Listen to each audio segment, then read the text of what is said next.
tonos, sus contrastes. Esto es Matices.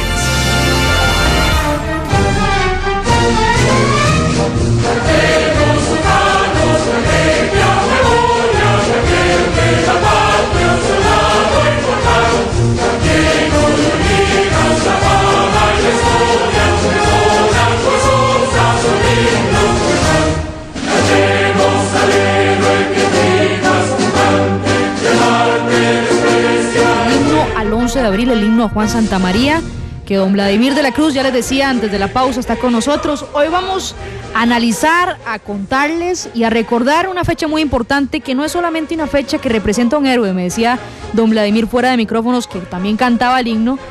Sé que le gusta mucho, a mí también me gusta mucho esa letra, sino que representa todo Costa Rica, lo que pasó el 11 de abril de 1856. El lunes hubo las celebraciones ya oficiales en Alajuela y en distintas partes del país, y hoy quisimos dedicar este Matices para hablar sobre una fecha importante y que tiene que estar en el calendario de todos los costarricenses. Don Vladimir, nuevamente buenas tardes, bienvenido a Matices.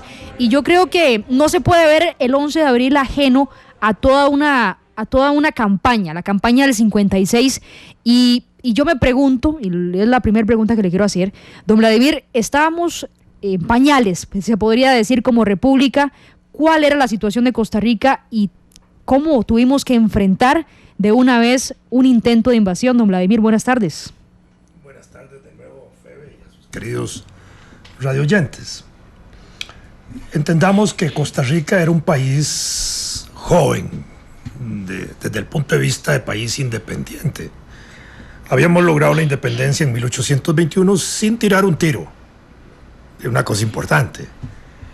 28 de octubre en la noche de 1821, los próceres de la independencia de Costa Rica, que se habían reunido en Cartago, en ese momento de ellos, José Santos Lombardo tomó la decisión de quitar las armas al gobernador colonial, a Juan Manuel de Cañas, para desarmarlo, obviamente, y evitar que él fuera a actuar contra la decisión que se iba a tomar el 29 de octubre en Cartago, que fue la declaración de independencia de Costa Rica, y de paso tener las armas para defender la independencia.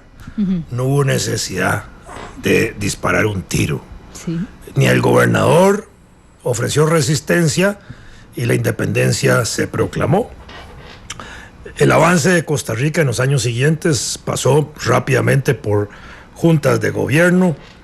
En 1824 ya constituimos el Estado de Costa Rica con poderes públicos como los tenemos hoy: poder ejecutivo, legislativo, judicial. El primer jefe de Estado fue un educador que gobernó los primeros 3 gobiernos de la jefatura de la vida del Estado costarricense, desde 1824 hasta 1832. En otros países de América, muchas de esas independencias que se logran en Sudamérica y en México, en todo lado, hubo militares, caudillos que se enfrentaron a las huestes españolas, a los ejércitos españoles, y de esas batallas gloriosas salieron heroicos, héroes, los militares. Por eso se desarrolla un caudillismo militar y se desarrollan ejércitos tempranamente en América. Y nosotros más bien era un proceso donde el que estaba gobernando Costa Rica en sus primeros pasos fue un educador. Después vinieron algunos jefes autoritarios de Estado, pero que eran de una formación civilista muy importante, no militares. Y con Braulio Carrillo, 1835, empieza a organizarse el ejército de Costa Rica con base a las viejas milicias coloniales y los rezagos que nos habían quedado de ellas.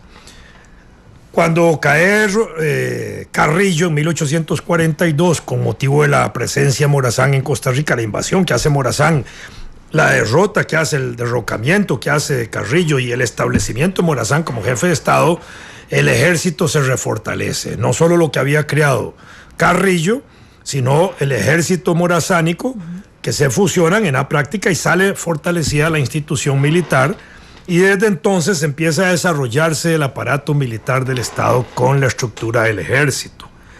A principios de la década de 1850, ya por 1852, se intentó, ya en época de Juan Rafael Mora, Porras, que empezó a gobernar en 1849, cuando ya estaba declarada la República de Costa Rica. Por eso usted me decía que teníamos una vida temprana en república. Sí.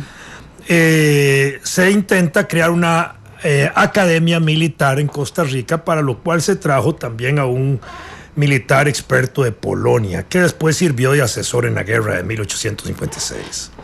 Y entonces ahí empieza a prepararse algo de eso.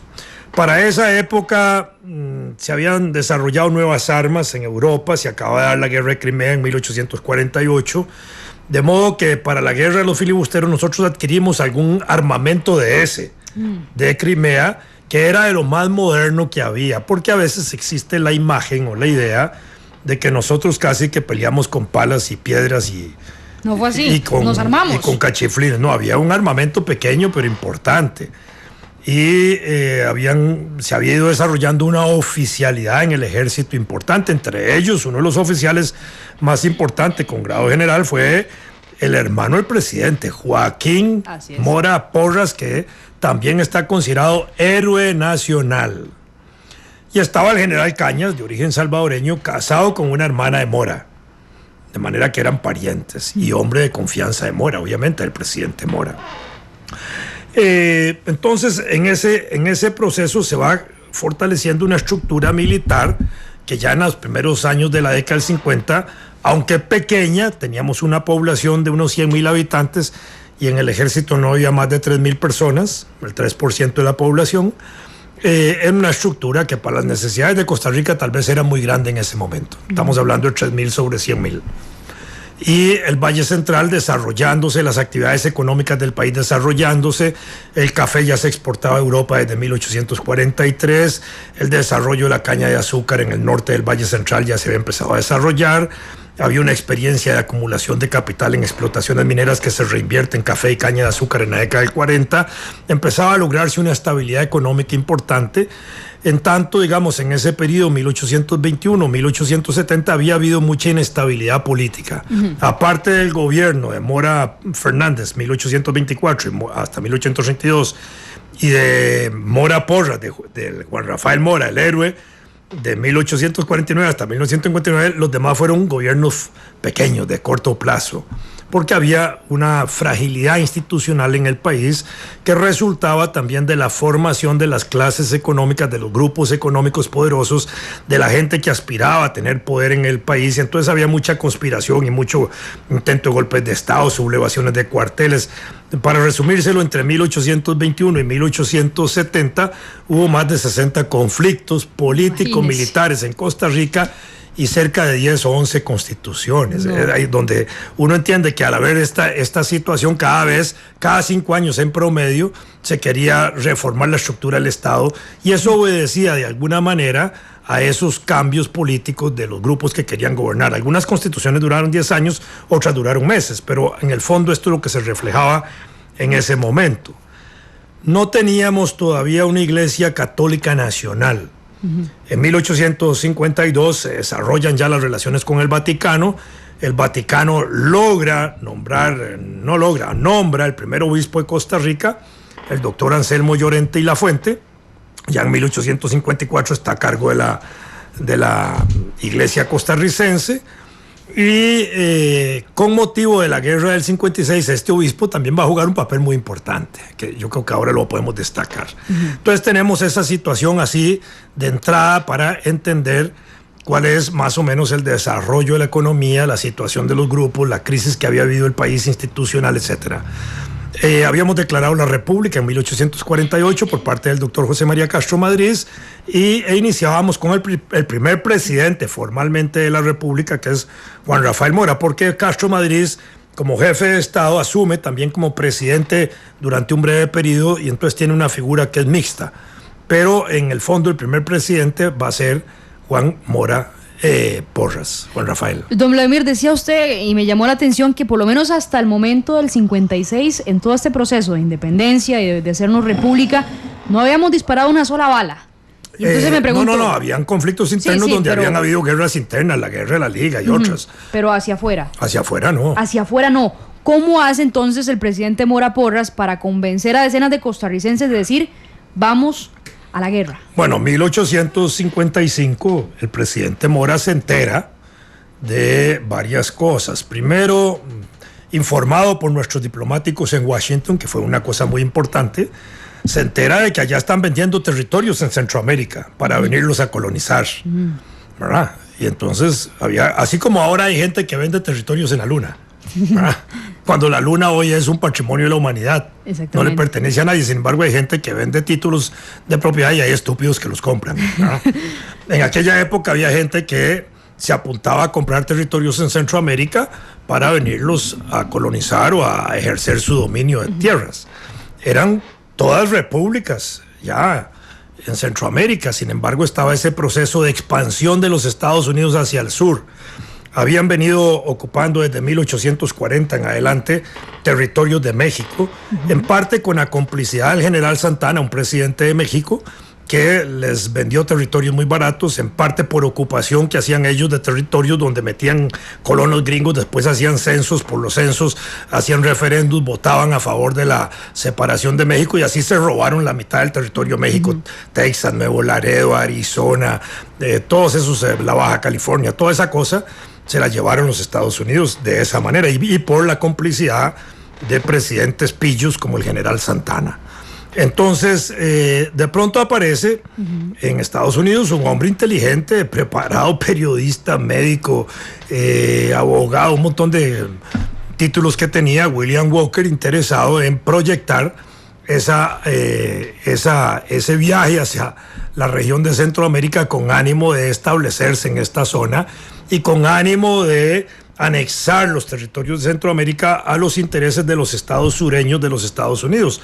Porque en los Estados Unidos había, digamos, un desarrollo económico que era diferenciado entre los estados del norte y los estados del sur. En los estados del sur estaban las plantaciones de algodón, que eran plantaciones esclavistas. En los estados del norte se venía dando un desarrollo industrial muy importante y eso va a ser también parte de la crisis interna en Estados Unidos que conduce a la guerra de secesión. En tanto, en el norte necesitaban mano de obra libre, porque el desarrollo industrial necesita no esclavos, sino mano de obra libre, y necesitaban liberar esclavos y necesitaban integrar ese proceso. Entonces, la expansión del sur conduce a que en ese escenario Walker cumpla un papel importante de avanzar sobre Centroamérica y aprovecha la circunstancia de conflictos internos en Nicaragua para llegar a Nicaragua, donde en esos conflictos termina él siendo presidente de Nicaragua. Imagínese. Y desde allí, ya en el año 1855, ya había una preocupación del presidente Mora, que estaba muy bien informado del movimiento Walker, de los filibusteros, de sus intenciones malévolas sobre Centroamérica y sobre Costa Rica, y que no estaba dispuesto el presidente Mora, obviamente, a aceptar la llegada de Walker a Costa Rica, ni de permitir que nosotros fuéramos invadidos, ni sometidos política ni socialmente por ellos. Don Vladimir, antes de entrar al tema de cómo ya Costa Rica se da cuenta de que teníamos a Walker aquí en Nicaragua, ¿por qué Nicaragua le abrió tan fácil la puerta a este estadounidense? Porque tenían un conflicto interno. Se aprovecha de eso. El Partido Liberal y el Partido Conservador, y entonces lo traen a él. Y se aprovecha de esas circunstancias. Esa fue la razón. Bueno, nos damos cuenta que viene para acá. Entonces, la información era la amenaza de llegar a Costa Rica, porque además se envía un emisario a conversar con Mora con esa intención y Mora lo rechaza, y entonces Mora se prepara. 1855 finales, estamos preparados para eso.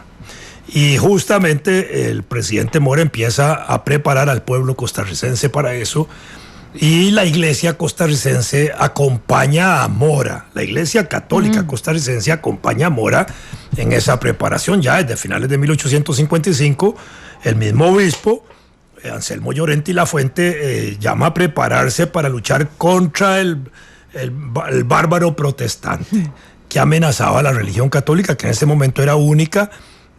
Estaba técnicamente prohibida el ejercicio de religiones no católicas en la vida social del país. Entonces había de parte de la iglesia una especie de cruzada también para defender la estabilidad del país y con ello la estabilidad de la religión católica en el país, o que no entraran otras religiones, o la posibilidad de que fuéramos convertidos todos al protestantismo.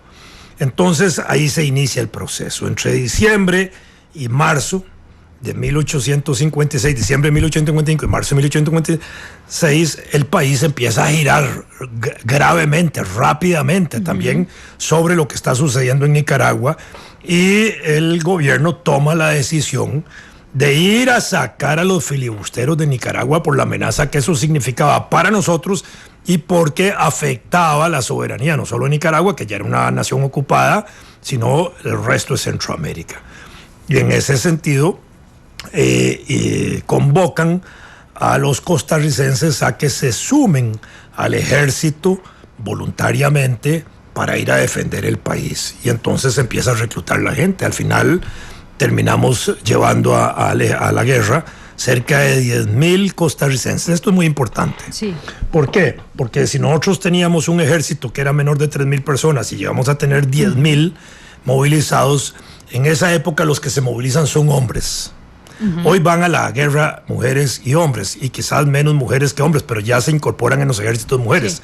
Pero en aquella época los ejércitos eran absolutamente masculinos. Las mujeres iban en tareas paralelas del ejército: lavandería, cocinería, alimentación, ese tipo de enfermerías, aspectos sanitarios, todo ese tipo de cosas, porque también hubo hospitales de campaña, sí, que los desarrolló el doctor Carl Hoffman. Y desarrollamos también toda una parte importante de enfermería logística y de médicos de la guerra, el 56, sí, que es muy importante, y heroicos. El cuerpo médico de Costa Rica de aquella época merece el reconocimiento de haber participado en esa guerra, curando enfermos, curando heridos, atendiendo los muertos, en fin, todo eso, atendiendo después la peste del cólera, después de la primera etapa de la campaña. Entonces, movilizamos 10,000 hombres, pero ¿de dónde salieron esos hombres? Sí. Eso es lo importante. De los campos de trabajo. ¿En qué estaban empleados? En labores agrícolas, fundamentalmente, en el café, en la caña de azúcar, en algunas actividades urbanas. Si teníamos una población de 100,000 habitantes en 1856 y se van 10,000 personas al ejército a combatir a los filibusteros, estamos hablando del 10% de la población, pero estamos hablando del 20% de los hombres, porque la población, igual que ahora, era la mitad, hombres y mujeres. Entonces, al sacar la gente del campo, que estamos sacando principalmente la mano de obra masculina, ¿a quién le corresponde ir a trabajar al campo? Mujeres. A las mujeres. ¿Por qué? Porque tienen que cumplir funciones importantes de producción para poder mantener la guerra. Hay que continuar. Y había que mantener la producción de alimentos para sostener el ejército, porque el ejército come. Los 10,000 hombres del ejército tenían que comer todos los días algo, una ración. Sí. Por supuesto que la producción de alimentos para la guerra se hace en el interior del país y en las zonas de guerra también se van haciendo cosas de alimentación, pero había que volcar todo el esfuerzo nacional en eso. Entonces las mujeres costarricenses, ocultas, ignoradas, poco destacado su papel, se fueron al campo, van a trabajar y son heroínas del trabajo. Claro. Y parte de las heroínas que forman ese resultado victorioso sobre los filibusteros, porque gracias a ellas el trabajo del ejército podía desarrollarse y se podía mantener el ejército en combate.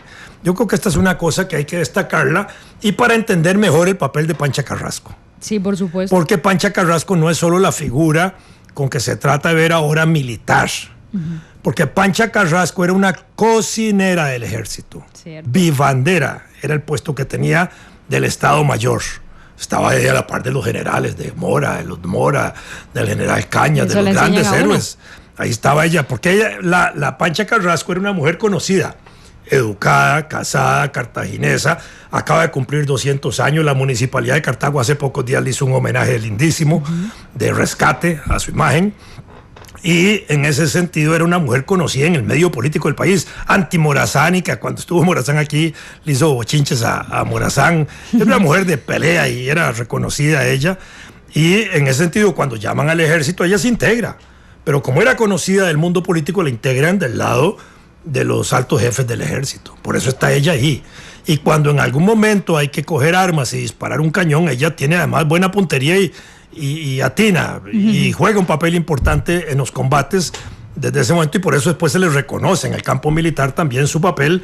Y el papel de heroína que a ella se le ha dado no es solo por el campo militar, pienso yo. En ella se reconoce ese otro esfuerzo de las mujeres que no fueron a la guerra, pero que mantuvieron la guerra, mantuvieron el ejército con su producción, con su esfuerzo, con la producción de alimentos, con todo ese tipo de cosas. Las enfermeras, la gente que estaba, las lavanderas, las cocineras del ejército, que yo creo que eso hay que destacarlo también, que son heroínas. Eso le iba a decir, don Vladimir, qué importante que lo trae a la mesa, porque por lo menos desde que uno empieza a estudiar la batalla de Rivas en la escuela, le hablan de figuras como Juan Santamaría, breve del presidente Juan Mora Porras, que ya más adelante quiero que profundicemos sobre la figura del presidente en ese momento, sobre todo las personas que mueren en el combate, sobre los héroes, y dejamos de lado a la mujer, el papel de la mujer, que ahora me parece, bueno, para mí, por eso decía desde el principio del programa que va a ser una clase para nosotros el tema de la campaña, de que poco uno se imaginaba que la mujer se quedó acá atendiendo al campo. Uno se imaginaba que se quedaban esperando al esposo en una casa que iba a la guerra. No fue así, se quedó haciendo un papel primordial aquí para el país. Acompañando al ejército en la producción. Sí. Desde la producción, manteniendo la economía del país. Eso fue muy importante. Eso fue súper importante. Y es una cosa que no se destaca casi y se ignora. Le decía a don Vladimir, desconoce. Le decía a don Vladimir, ¿cómo era el presidente Juan Mora Porras? Ahorita vamos con él. Sí. Sí, ahorita. Entonces, viene esa etapa importante de irse a la guerra. El ejército empieza a movilizarse el 3-4 de marzo hacia el norte del país. 16-17 está llegando a Liberia. En ese momento se está movilizando la caballería de los llaneros de Guanacaste y de Nicoya hacia Liberia, que juegan un papel también muy importante los llaneros. Ya al final, ahí 18 están en Liberia. Los filibusteros han empezado a entrar en el territorio nacional. 20 de marzo están en Santa Rosa, en Hacienda Santa Rosa. Mora está enterado.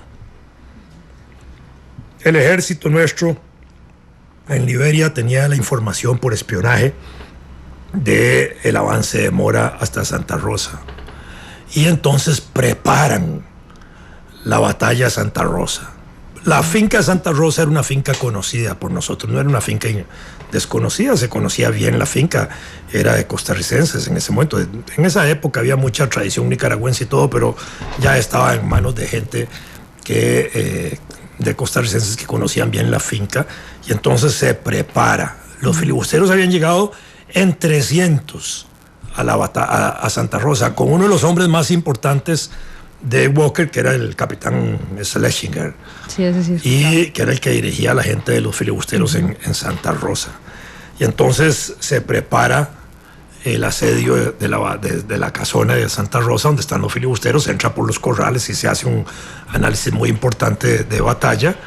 A pesar de que logran capturar un filibustero que trata de engañarlos, ellos no caen en la trampa y logran infringirle una derrota importantísima a los filibusteros el 20 de marzo en 11 minutos. 11. Y los derrotan y ahí capturan 20 y pico, que después los fusilaron. Y el capitán Schlesinger no pudo ser capturado, lamentablemente. Pudo ir y derrotado los filibusteros en Santa Rosa.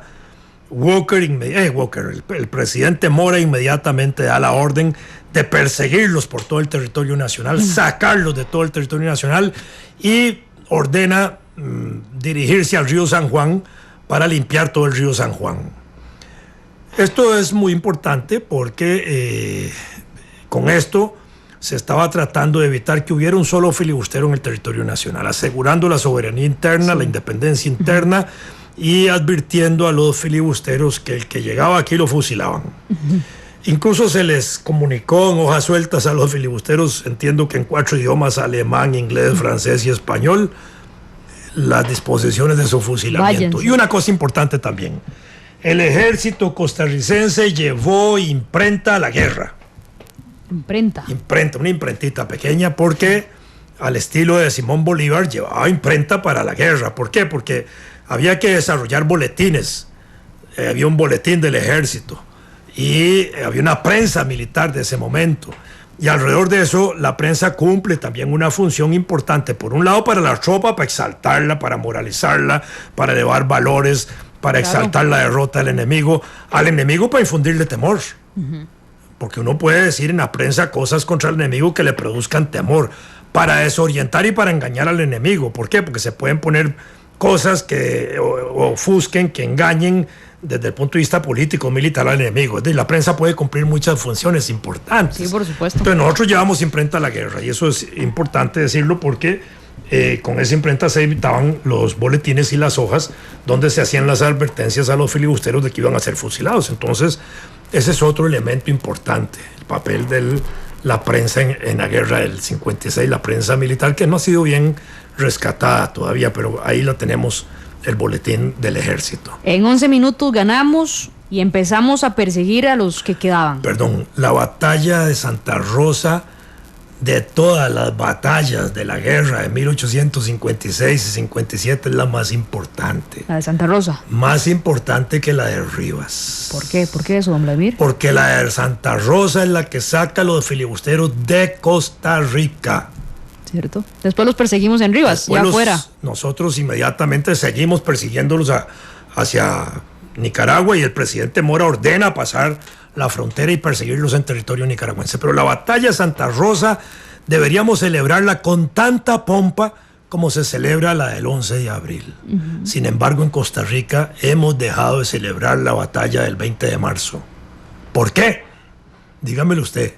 ¿Por qué los gobiernos de Costa Rica, por qué el Ministerio de Educación de Costa Rica no celebra con la misma pompa, con la misma fuerza, con el mismo entusiasmo la batalla de Santa Rosa, que es la derrota de los filibusteros en Costa Rica, en el territorio costarricense? Y si celebramos la derrota de los filibusteros el 11 de abril, que no es todavía la definitiva, no, porque la guerra va a continuar un año más, y le damos un destaque muy importante a la de Rivas, que lo tiene, por supuesto, y dejamos casi oculta la batalla de Santa Rosa. Yo creo que aquí no es que se trata de invertir ahora las cosas, se trata de exaltar también la batalla de Santa Rosa, darle el sitial que tiene de ser la principal batalla en la que se saca a los filibusteros del país. De hecho, ahora que decía que no lo celebrábamos en el país, recuerdo que fue un comentario en la redacción el 20 de marzo, por lo menos, que acaba de pasar, Semana Santa, todo el mundo pensando en irse a la playa, y decía usted, don Vladimir, el peso que tiene esa fecha para Costa Rica, de que fue donde defendimos nuestro territorio, porque en el 11 de abril, sí, fue en Nicaragua, pero sí, ese valor que usted le da, de verdad que uno a veces poco lo analiza, de que fue el momento donde le dijimos a los invasores, no, aquí no se meten, aquí es nuestro país, y eso sacamos. Así fue. No volvieron a entrar. Después de la derrota de Santa Rosa se les expulsa el territorio y no pueden avanzar de Rivas para acá.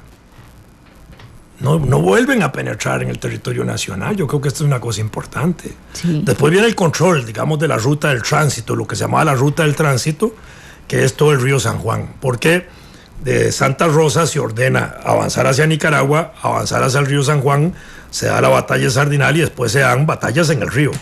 Y se controla el río San Juan por parte de la tropa costarricense, porque el río San Juan era una ruta de paso importante de los Estados Unidos, desde el este desde el este de los Estados Unidos, Nueva York y esas regiones, hacia el oeste de los Estados Unidos, hacia California, porque ya en California se habían estado explotando minas de oro, y entonces había una atracción importante, movilización de ciudadanos norteamericanos que iban hacia California con el entusiasmo de irse a meter a la explotación de oro. Y porque todavía no había un ferrocarril transcontinental, como lo llamaron después, de la costa este a la costa oeste de Estados Unidos, sino que generalmente bajaban a través de una compañía que se llamaba la Compañía del Tránsito, por eso se le va a llamar la Campaña del Tránsito también, que movilizaba cerca de 1,000 personas por mes, entrando por el río San Juan, cruzaban el lago, bajaban a San Juan del Sur y se dirigían a California. Esa es una ruta estratégica que le va a servir a los filibusteros para su abastecimiento. Por eso Mora entiende muy bien que hay que cortar eso y ordena ir a ejercer control del río San Juan, y los llegan a ejercer control del río San Juan y le cortamos el abastecimiento logístico a los filibusteros. Es otra cosa importante en ese sentido. Don Vladimir, más que como periodista, se lo va a hacer como una ciudadana y hoy una alumna suya, como un montón de de tuiteros que nos están escribiendo, que están encantados con el programa y con la clase que usted nos está dando. Tal vez sea un reto, pero le quiero preguntar, esos 11 minutos de la batalla de Santa Rosa, antes de pasar a lo que pasa en Rivas, esos 11 minutos, ¿hay algún registro de qué pasó minuto a minuto? No, tan minuto a minuto no. Una batalla tan corta. Por eso le decía. No se llevaba el registro de minuto a minuto como tal vez se pueden llevar hoy los registros en las guerras modernas. Después de las batallas, lo que se hacía era un informe que se enviaba por parte de los oficiales del ejército al gobierno de Costa Rica. Y entonces mandaban, generalmente los partes tenían un mismo formato. Hoy combatimos tal, la batalla, describen un poco la batalla, no tan desmenuzadamente minuto a minuto, pero sí describen en lo fundamental toda la batalla y dan la lista de los primeros muertos, no de los primeros que caen, la lista oficial de los primeros muertos, que generalmente eran los oficiales. Y el resto de la tropa, ellos informan en los partes de guerra, generalmente dicen, del resto de los muertos informaremos después, tal y tal, pero informaban de una vez de los caídos, que eran oficiales. Los oficiales. O de los heridos, ¿verdad? Y en ese sentido, lo que era la tropa anónima, ¿verdad? Esa se quedaba para después, la lista de ir levantando los muertos. Una lista de muertos de la guerra fue muy importante, la elaboró el padre Francisco Calvo, que era como el capellán del ejército, porque la iglesia, desde el momento en que nosotros nos movilizamos, inmediatamente la iglesia pasa a ocupar un papel muy importante al lado de la tropa. Y mandan, si no recuerdo, 8 sacerdotes a la guerra, que iban en cada una de las columnas o batallones de la época. Entonces cada grupo de soldados iba con su sacerdote, con su capellán, digámoslo, de tropa, porque estos sacerdotes cumplían también una función muy importante, espiritual, que era darle asistencia espiritual a los soldados. Porque el problema de matar no es un problema, es un problema moral. Sí, por supuesto. Un peso. Y el problema de ser herido también. De darle asistencia moral a un herido que además es religioso, que es católico, que cree que se puede morir y hay que trasladarlo al otro lado. Y a los muertos sí hay que darles la examunción y darles el entierro correspondiente. Entonces los sacerdotes jugaban un papel muy importante. Y la iglesia de Costa Rica en la campaña de 1856 se puso las flores en el ojal. Hay que reconocer eso. Tiene un lugar destacado en historia nacional, eso hay que reconocerlo. Tampoco se destaca mucho. No, el tampoco. Papel de los sacerdotes en la guerra. Porque no solamente este papel que tuvieron ya en el combate, sino el que usted decía antes, en el tema de que cuando llaman a la guerra, la iglesia tuvo que ver en el tema de convencer de alguna forma los corazones de los costarricenses en que había que salir a defender. Y de apoyar al gobierno. Sí. Por supuesto que ese era un valor importante. A veces queda relegado. Cuando la iglesia convoca a apoyar al gobierno y apoya la movilización, indudablemente que eso le da ánimo a mucha gente para incorporarse. Y si además de eso manda sacerdotes a la guerra, al frente de los batallones, con los batallones y los grupos militares que iban, eso le da fuerza y contribuye a la unidad del ejército y a la solidez con que la tropa nuestra participa en la guerra. Yo creo que este es un elemento moral importante que hay que destacarle a la Iglesia Católica de Costa Rica durante la campaña 1856-57. Don Vladimir, como decimos popularmente, no nos dormimos en los laureles luego de Santa Rosa. El presidente Mora Porras dice, sigamos. ¿Qué pasa en ese camino hacia Rivas? Bueno, se cruza la frontera, finales de marzo. También se va a dar la batalla de Sardinal, se va a controlar el río, en ese momento se empieza a ejercer el control del río y empezamos a avanzar hacia la ciudad de Rivas. Rivas era una ciudad estratégica, ahí estaba Walker o estaba en Granada cerca y había que ir a Rivas. Cuando nosotros llegamos a Rivas, en ese momento no está Walker ahí y Walker se moviliza a sacar la tropa costarricense de Rivas. Y ahí se produce una batalla larguísima, cruenta, de casi 2.000 muertos, una cosa tremenda, porque ahí murieron ticos y soldados de Walker, mercenarios, por montones. Se establecieron los filibusteros en una casa, se llama Maison por la palabra francesa, de Guerra, que era el dueño de la casa, el señor de apellido Guerra, no era un cuartel, porque a veces la gente tiene idea de que mesón de guerra era como un cuartel. No, era como la casa del señor Guerra, sí, para decirlo más o menos de esa manera. Y era una casa que tenía un valor estratégico desde el punto de vista de adentro hacia afuera, porque desde adentro se podía controlar muy bien el exterior en términos de ofrecer resistencia y disparar, mientras que de afuera la tropa quedaba muy expuesta a que dispararan de adentro. Era difícil, era un sitio de difícil conflicto entrar ahí. Ahí se empieza la situación de desatrincherar a los filibusteros, y durante ese día se intentan en 3 ocasiones quemar el mesón. El primer intento lo hizo un oficial del ejército costarricense, Pacheco Bertora, de origen cartaginés. Este oficial cae herido ahí. Después lo intenta un soldado del ejército de Costa Rica de origen nicaragüense, Rosales, que también cae. Y el tercer voluntario en el intento de quemar el mesón fue Juan Santamaría. Juan Santamaría era un joven costarricense que se había incorporado a la tropa como parte de la banda, porque la tropa, el ejército, llevaba bandas. Tamboril. Porque era usual en esa época, las bandas militares son las primeras que se desarrollan. Justamente en estos días se ha hecho una celebración muy importante de carácter cultural en el Teatro Nacional, donde se rescatan 160 años de bandas militares en Costa Rica, y en ese sentido Manuel María Gutiérrez, el director de las bandas nuestro, también está ahí, y es uno de los inspiradores, se inspira en los acontecimientos bélicos para escribir esas marchas patrióticas hermosísimas que tenemos.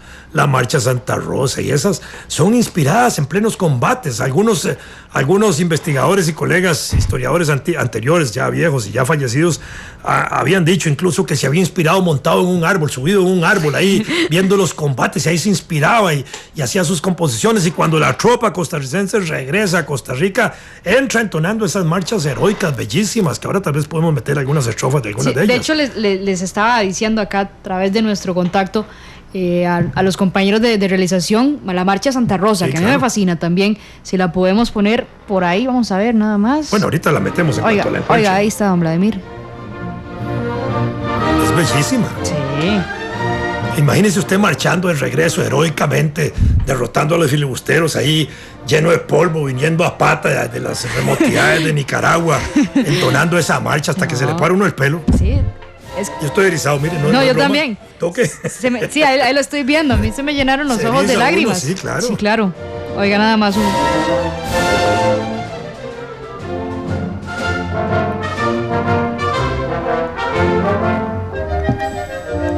Y esa ida a Guanacaste era difícil. Imagínense, ¿sí?, que no había la carretera que tenemos hoy. No, imagínense. Había que ir de aquí a Punta Arenas. En Punta Arenas, una gente se iba por tierra en condiciones muy difíciles, otra gente entraba por el Golfo y entraban por el río Tempisque, ahí se dividían por Bolsón y Bebero, los afluentes, para llegar a Liberia.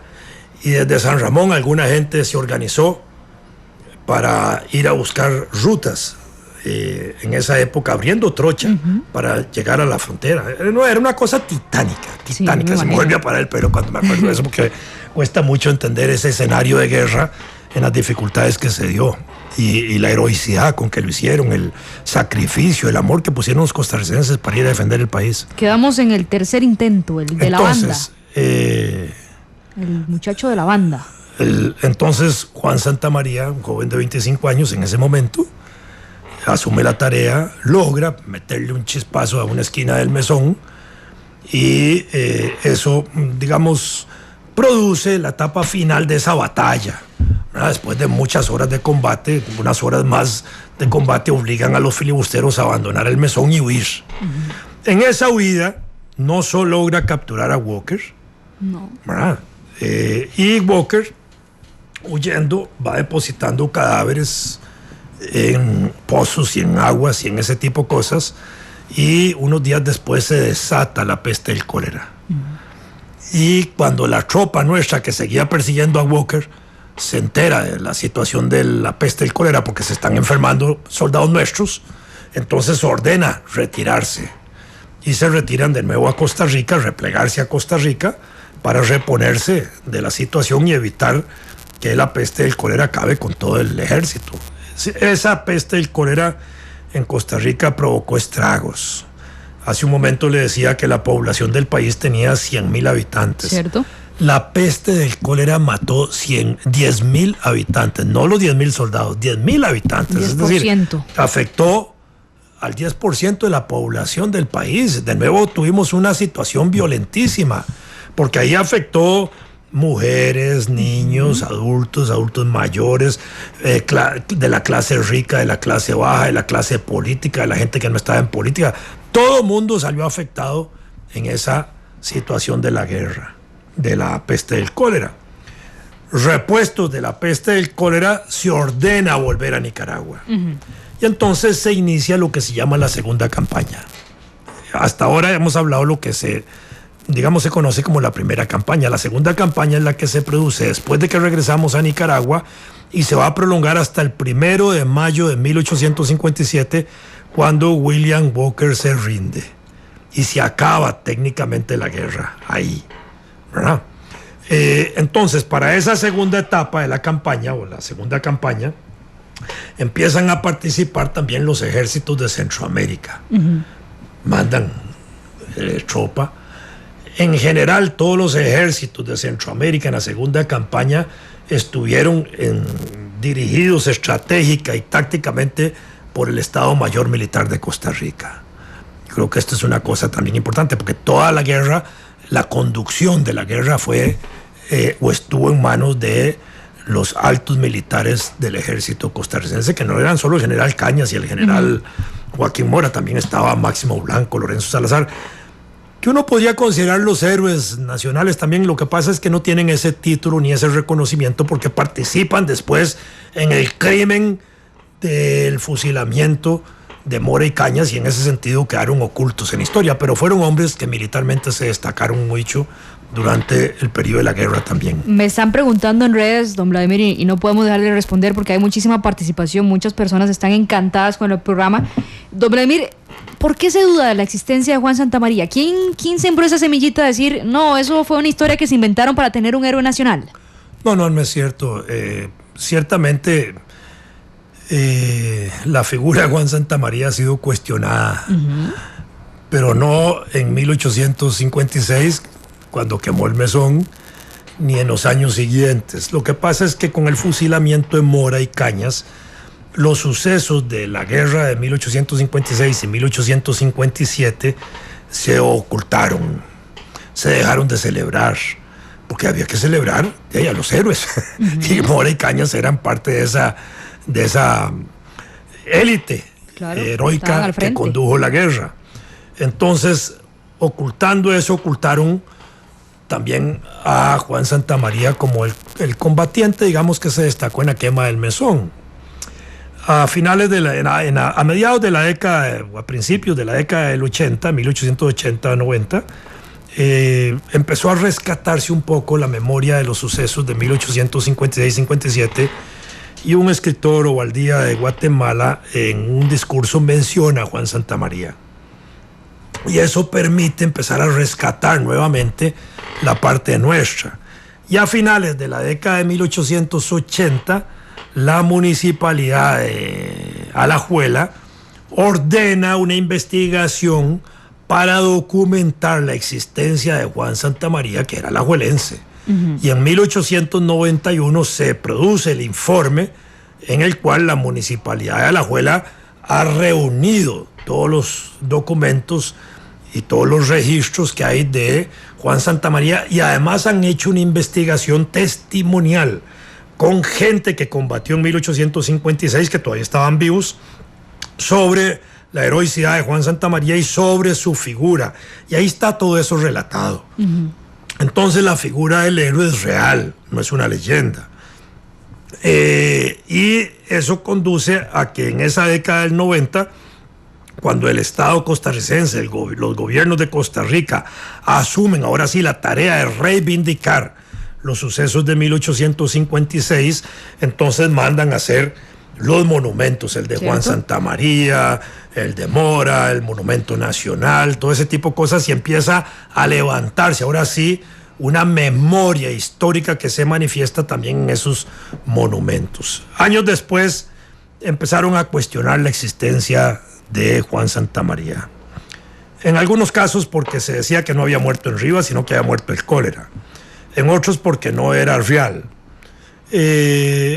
Algunos malos costarricenses hicieron chistes de la presencia de Juan Santamaría en la vida y de su valor y heroicidad. Incluso se mofaban de que, por poner un chiste grosero y violento en ese sentido, decían que cuando habían pedido que alguien diera un paso al frente, la tropa dio un paso atrás y que todo el mundo solo se quedó en la frente. Cosas de esas asquerosidades decían que no eran cierto, porque la tropa nuestra fue una tropa heroica toda. Nadie echó marcha atrás, todos echaban marcha adelante para echar a los filibusteros de Nicaragua y de Centroamérica. Entonces empezó a tejer una mala historia alrededor del héroe nacional. Yo no estoy seguro ni convencido de eso, pero me parece que en esto puede haber privado también algún sentimiento clasista, de que Juan Santamaría era un hombre humilde, y que algunos hubieran deseado tal vez un héroe de otra naturaleza, de clase o de capital, o que hubiera sido el coronel Pacheco Bertora. No, el militar Pacheco Bertora es un héroe, hay que reconocerlo. Es otro que inmoló su vida en los combates y dio luchas importantes y trató de quemar el mesón, y eso hay que reconocerlo. Bueno, pero se reconoce la quema final en Juan Santamaría y no nosotros dos anteriores, ¿verdad? Pero quizás aquí el origen de humilde del héroe Santamaría es lo que algunos han tratado de bajarle el piso, y en ese sentido hubo gente a principios del siglo XX que trabajaron un poco en esa imagen de confusión del héroe, ¿verdad? ¿Hay algún legado de don Juan Santamaría? Me refiero a familia, registro. No hay hijos. No hay nada de eso. No hay hijos, no. La madre de él, que le sobrevive, que el gobierno de Juan Mora le da pensión de Estado y se reconoce, y están los documentos de eso, por supuesto que sí, pero hasta ahí. No hay otra descendencia importante de él. En muchos países de América los héroes pocos descendientes dejaron. Sí. Bueno, la familia Mora sí. La familia Mora llega hasta nuestros días. La familia Caña llega hasta nuestros días. Y así uno podría citar de Blanco y Salazar, y ellos también son los héroes del 56, de todos los que participan en el ejército. Esos llegan hasta nuestros días. Los Montealegre, ahí están todavía. Son de esa época. Aunque el presidente Montealegre no participa en la guerra, pero termina matando a su concuño, porque era casado con una hermana de Juan Rafael Mora. Yo le iba a preguntar sobre tres figuras. Ya hablamos sobre Juan Santamaría, que es evidentemente la figura más visible de todo lo que pasó el 11 de abril, por lo menos. La que se festeja. La que se festeja, exactamente. Porque hay otra figura importante que le preguntaba antes, ya usted me dijo, espérese un momentico para contarle un poquito más la historia del presidente Juan Mora Porras. Yo siempre he tenido la duda de cómo era él. Un hombre valiente, sin duda alguna, por todas las decisiones que tomó en ese momento. Mira, un hombre culto, un hombre educado, un hombre muy claro en sus propósitos, un presidente que en ejercicio de la presidencia recibió el benemeritazgo de la patria, en ejercicio de la presidencia, antes de la guerra, y que en honor también a su figura y a su importancia, se le había dado el nombre de Moracia a la provincia de Guanacaste, porque en 1848, cuando se crean las provincias, antes no existían las provincias, la división administrativa de Costa Rica se había desenvuelto más o menos de la siguiente manera: hasta 1835, pongo una fecha ahí, teníamos el estado de Costa Rica, que se dividió en departamentos, el occidental y el oriental, y el partido de Nicoya, que ya estaba integrado a Costa Rica desde 1824. Entre ese periodo de 1848 se avanza a una nueva regionalización, distribución administrativa del país, y se crean 5 provincias y 2 comarcas: la provincia de San José, la de Alajuela, la de Cartago, Heredia y Guanacaste, en ese orden. Y tienen el número 1, 2, 3, 4 y 5, que es el número que cada uno tiene en la cédula de origen, ¿verdad? La de San José, obviamente, porque estaba el asiento político en San José y era la que había iniciado, o donde se había, digamos, nucleado el el grupo más importante pro independencia de Costa Rica. Alajuela, número 2, porque era el grupo que apoyaba a San José. Cierto. 3, Cartago, que había sido la antigua ciudad colonial. 4, Heredia, que era el aliado de Cartago en esos sucesos. Sí, recuerdo. 5, Guanacaste, porque es la provincia, el partido que se anexa y se le da el rango de provincia. Y existían las comarcas de Punta Arenas y Limón. Punta Arenas, poco tiempo después, llega al grado de provincia, y la de Limón, allá por 1901, 1912, le da el grado de provincia. Entonces, nosotros teníamos esa estructura de estado, de provincias, y en vida de Mora se le da a la provincia de Guanacaste recién formada el nombre de Moracia, en reconocimiento a los méritos propios del gran presidente de Costa Rica. No era un cualquiera en ese sentido, en ejercicio de presidencia. Y se reelige, y se reelige, y se reelige. Desde 1849 hasta 1859. Ahí lo quitan, lo mandan para El Salvador, regresa, y en el regreso lo agarran preso ahí en Punta Arenas y lo fusilan inmediatamente. A eso voy, don Vladimir. Si salió triunfante, si tenía un gran apoyo, ¿por qué fusilan al presidente Mora Porras? Hace un rato le señalé que entre 1821 y 1871 hubo 10 o 11 constituciones. Cierto. Y que hubo más de 60 conflictos político-militares de distinta naturaleza, intentos de golpes de Estado, levantamiento de cuarteles, insurrecciones, conflictos entre ciudades, la guerra en la Liga, la guerra por el establecimiento de la capital en San José fue parte de los conflictos, en fin, una gran cantidad de conflictos de esta naturaleza, la llegada de Morazán a Costa Rica, etcétera. En ese sentido, hubo muchos conflictos. Era el periodo en que se estaban formando las clases económicas, y las clases económicas con aspiración de poder político. Por eso es que hay tanta constitución, por eso es que hay tanto conflicto. Se están desarrollando los militares. La mayor parte de los conflictos habidos entre 1821 y 1831 se originan en las estructuras militares. Así está estudiado por Rafael Obregón Loría. Entonces, eso era un factor de inestabilidad importante. A pesar de los gobiernos estables de Juan Mora Fernández y de Juan Rafael Mora Porras, de largo plazo las contradicciones no dejaban de existir. Y por otro lado, empezaban a desarrollarse los grupos económicos asociados a las exportaciones de café y a la economía interna. Y Mora impulsa desde finales de los años 40 un banco. Ya existía la Sociedad Económica Itineraria, que jugaba un papel importante en ese sentido, pero impulsa un banco que terminó llamándose Banco de Mora y Medina, y empieza el desarrollo bancario del país en aquella época, y alrededor de eso empiezan a tejerse otros grupos económicos donde empiezan a manifestarse los intereses económicos y las contradicciones de eso, y además de eso las contradicciones políticas, y además porque había grupos en el país que eran proclives a la anexión, probablemente con Estados Unidos, y tal vez veían hasta con simpatía a Mora. Por eso Mora dice: hay de aquellos costarricenses, según sus proclamas, sí. Porque él conocía bien a esos costarricenses que añoraban ser parte de una estrella más de las banderas de Estados Unidos. Entonces tenía un control sobre ellos y había contradicciones. Y cuando se viene el problema de la guerra, digamos, las contradicciones internas se paralizan. Se paralizan porque está el problema de la guerra. Por supuesto. Es como cuando Ortega en Nicaragua hace un alboroto contra Costa Rica para unificar a toda la población nica, evita las contradicciones internas que tiene y nos ponen a pelear a nosotros. Claro. Bueno, igual, ¿verdad? En el caso de la guerra nuestra, Mora no tuvo que usar eso como un pretexto para sostenerse. Él había que ir a sacar a los filibusteros de verdad. Sí, no había otra. Y quienes no se apuntaban en eso eran o traidores o malos costarricenses.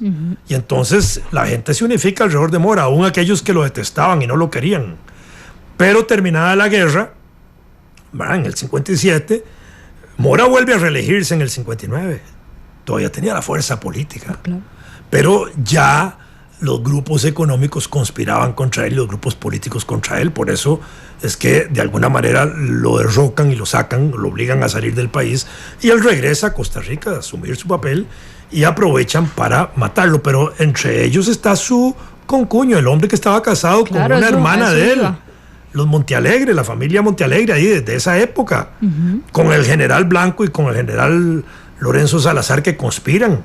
Y a partir de ese momento, esos dos militares pasan a ejercer un papel importantísimo en la vida nacional en los siguientes 10 años, hasta que llega Jesús Jiménez Zamora, el papá de don Ricardo Jiménez, a la presidencia en 1869 y les corta, digamos así, las alas. Sí. Le mete una cuña a los militares, controla a los militares civilmente, obliga a que el ejército sea dirigido por un civil, que esté al mando de un civil, somete a control civil al ejército, le resta poder a los militares, aunque el gobierno de Jesús Jiménez Zamora en el 69 dura poco tiempo por el golpe de estado de Guardia, en enero de 1870, Guardia, que sí era un militar que había participado en la guerra, que había participado, oiga, a las órdenes del general Cañas. Esto es una cosa muy importante.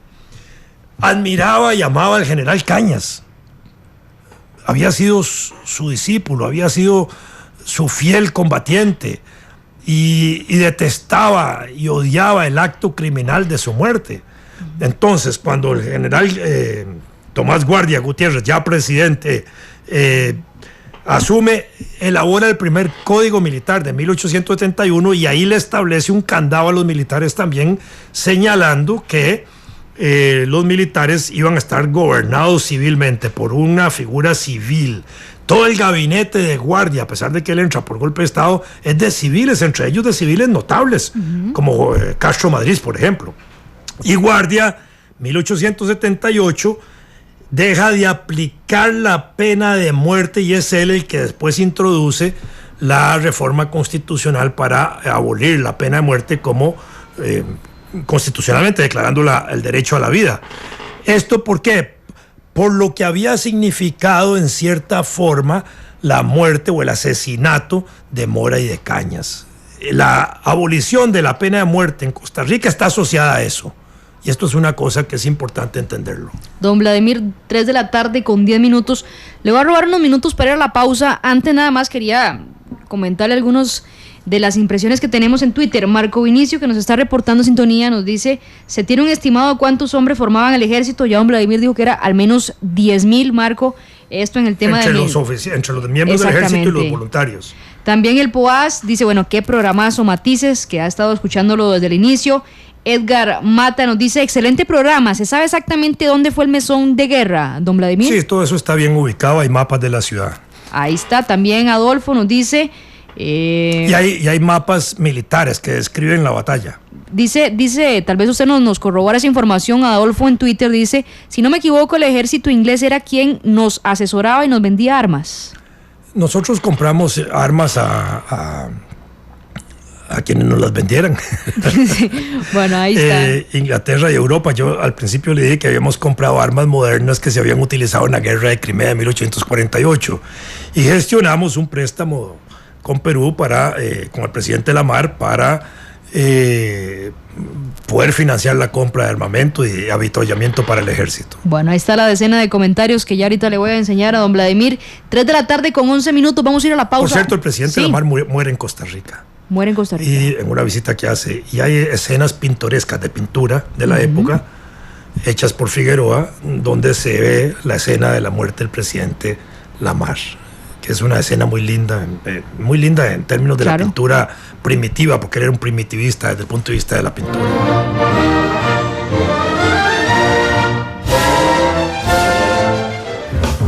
Continuamos con más de Matices. Hoy está con nosotros el analista internacional e historiador don Vladimir de la Cruz.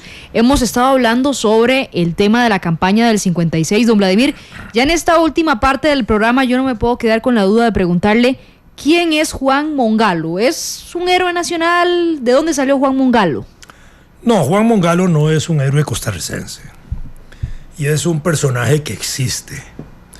Y es similar a Juan Santamaría, pero es la versión nicaragüense.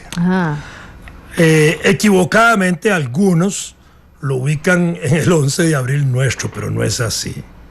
Juan Mongalo realiza una hazaña similar ahí mismo en Rivas contra Walker en 1855. Acuérdense que Nicaragua estaba ocupada por ellos.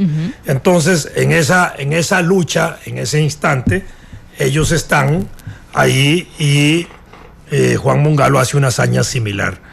Pero nada tiene que ver con el 11 de abril. Un historiador de origen nicaragüense, costarricense, Chester Celaya Goodman, hace como 40 años o 30, escribió un folleto pequeño donde habla de los dos héroes, de Juan Mongalo y de Juan Santamaría, y explica bien los escenarios de combate y de batalla y de existencia de ambos héroes. De manera que Juan Mongalo existe en la historia de la lucha contra los filibusteros en una parte de la historia de Nicaragua. Pero me parece a mí que Juan Mongalo no se celebra como celebramos nosotros a Juan Santamaría, ni siquiera en Nicaragua. Más bien existe aquí como una especie de leyenda negra para tratar de opacar a Juan Santamaría. Yo un día de estos accidentalmente oí en un programa de radio en la mañana a un conductor que es un profesional en derecho hablando justamente de eso y de Juan Mongalo como si fuera el héroe del 11 de abril, y me pareció una barbaridad que alguien diga eso así. Por eso le no tiene nada que ver con nosotros, es una parte de la historia de Nicaragua y es un héroe de Nicaragua, pero no nuestro. No. Y de alguna manera, si uno ve que a toda la gente que combate contra Walker y contra los filibusteros es un héroe de toda la guerra, pero en una etapa que no es justamente estas que empiezan el 20 de marzo, sino en un periodo anterior, en el año 1855. Don Vladimir, durante esta ya casi hora de 30 minutos de programa hemos repasado figuras, roles importantes que tuvo, por ejemplo, la iglesia, las mujeres en la campaña del 56, lo que hicieron, por supuesto, las autoridades, lo que hicieron los soldados, pero ¿cómo reaccionó el pueblo? ¿Cómo reaccionó Costa Rica cuando dicen logramos derrotar a los filibusteros? ¿Qué hizo Costa Rica?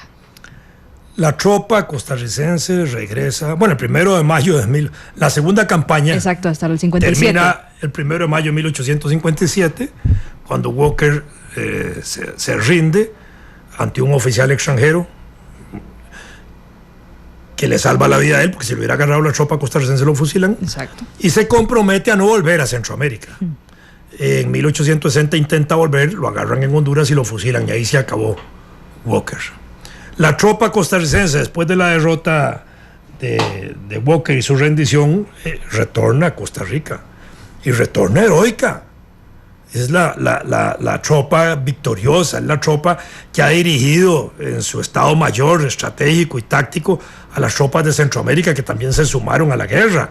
Regresa victoriosa y va siendo recibida con toda la pompa en los pueblos. La gente se tiraba en la ruta de la tropa a saludarlos, a felicitarlos, a exaltarlos, a darles comida. No sé si les tiraban flores, de pronto pudiera haber alguien que les tirara flores a los soldados. Eso no se ha descrito de esa manera, pero no tengo la duda de que alguien lo hiciera, como se hizo cuando las tropas en la Segunda Guerra Mundial liberaban ciudades del nazismo. Las mujeres y los hombres le tiraban flores a los soldados cuando iban entrando ahí. Yo imagino que algo parecido pudo haber pasado aquí en Costa Rica. Y de otra parte venían entonando las notas otra vez de las canciones y marchas que había desarrollado nuestro gran compositor Manuel María Gutiérrez. Entonces fue un actos heroicos, fueron recibidos de la mejor forma posible, por supuesto que sí. Me imaginaba ahorita que usted decía que tal vez venían tirando flores y todo esto a los soldados, y después de lo que hablábamos de cuánto se ha invisibilizado estas fechas en el país, para cerrar el programa, don Vladimir, ¿qué nos pasa? ¿Por qué ignoramos estas fechas tan importantes en Costa Rica? Si logramos sacar a invasores de nuestro país, si ahí fue donde peleamos realmente nuestra soberanía, ¿por qué nos olvidamos de estas fechas? Yo pienso que ha habido una culpa consciente, fíjese lo que le estoy diciendo, de las autoridades públicas en tiempo pasado, que contribuyeron a eso, a no festejar estas fechas, así como no se festeja el 20 de marzo con la pompa que se debe, a ignorar hasta donde se pueda a los héroes de la guerra del 56, haciendo excepción que en los últimos 10 años ha habido un rescate muy importante, especialmente el presidente Mora, que se han escrito cerca de 8 libros muy fuertes, muy sólidos alrededor de él, pero que deberíamos rescatar eso. Y quizás esto se dio en función de una complicidad, de no hablar de la derrota de los filibusteros por la asociación que significaban los filibusteros con Estados Unidos, con el papel de los Estados Unidos como potencia imperialista, de los Estados Unidos como potencia, digamos, colonizadora, entre comillas, neocolonizadora, en nuevas formas de colonización. Walker había dicho, antes de que lo fusilaran, algo así como: lo que no pudieron los fusiles lo harán los dólares. Casi presagiando lo que era la expansión del capitalismo mundial después. Bueno, en ese sentido, los movimientos antiimperialistas que se desarrollan en Costa Rica desde 1901 en adelante, especialmente hasta el año 36, que fueron muy importantes, rescataron esa conciencia antiimperialista y se llegó a crear incluso la Liga Cívica Juan Rafael Mora, ¿cierto?, que luchaba contra las contrataciones monopólicas de la Electric Boat and Share, de la Goodyear, de la Pan American Airways, de la Costa Rica Light and Traction Company, de una gran cantidad de empresas que había ahí, de la Electric Boat and Share, etc. Entonces, todo eso, de alguna manera, lo empezaron a opacar.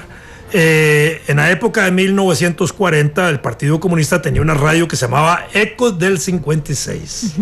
Después de 1948, proscritos los comunistas, y en ese sentido hubo una especie de vacío en la conciencia nacional que condujo a casi no celebrar este tipo de cosas en el sentido anti-norteamericano que pueden tener, pero no anti-norteamericano contra el pueblo norteamericano, que no es lo mismo, sino anti-norteamericano en la medida de la proyección imperialista, de la proyección de sometimiento, de dominación, etc. Entonces minimizaron eso.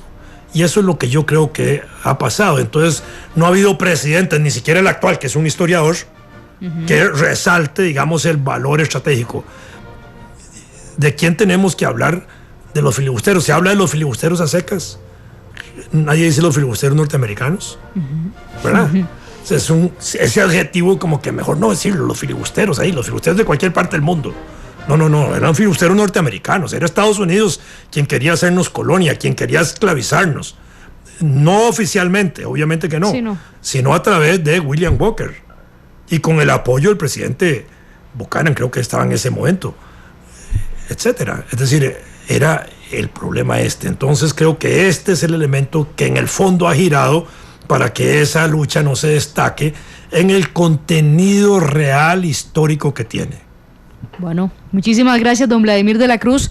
Nosotros no queremos dejar en el olvido esta fecha, por eso dedicamos hoy este Matices. De hecho, ahí sonaba de fondo la marcha de Santa Rosa, que tanto emociona a don Vladimir y nos tiene que emocionar a todos, porque son fechas importantes, no la queremos dejar de lado. Somos Monumental, somos la radio de Costa Rica y queríamos recordar estos 160 años de la campaña del 56. Don Vladimir, muchas gracias por estar con nosotros. Siempre es un placer tenerlo en esta mesa. El gusto ha sido mío compartir con usted, compartir con los queridos radioyentes y ojalá, digamos, hayamos podido llevarles algunos datos. No, por supuesto, aprendimos un montón, se lo aseguro.